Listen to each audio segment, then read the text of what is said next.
So যিনি আপনাকে কোনোভাবে এককালে কষ্ট দিয়েছেন, যার কথা আপনি এখনো ভেবে চলেছেন, তার প্রতি ঠিক কি আসতে চলেছে? আচ্ছা, কোনো রকমভাবে উনিও কিন্তু বিট্রেয়াল বা লসের মুখোমুখি হবেন।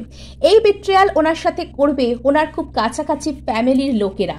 আচ্ছা, কেউ অত্যন্ত চাতুর্যের সাথে ওনার সাথে এই বিট্রেয়ালটা করবে, প্রচণ্ড ঝামেলা হবে এবং উনি বুঝতে পারবেন যে উনি আপনার সাথে ঠিক কি করেছেন, আর তার জন্য ওনাকে ঈশ্বর আজকে এই ফল প্রদান করছেন।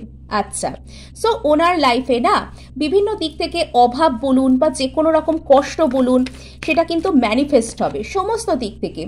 কোনো রকমভাবে একদিন উনি হয়তো আপনাকে কোনোভাবে টার্ন ডাউন করেছিলেন, আপনাকে কষ্ট দিয়েছিলেন। আজকে সেই সেম কষ্ট উনি যাদেরকে সব থেকে বেশি বিশ্বাস করেন, ফ্যামিলি মনে করেন, তাদের থেকেই কিন্তু পেতে চলেছেন। ভিডিওটা ক্লেম করার জন্য অবশ্যই সাবস্ক্রাইব করতে ভুলবেন না। ইয়েস, ন্যায় বিচার উনি এবার পাচ্ছেন কর্মার কাছ থেকে।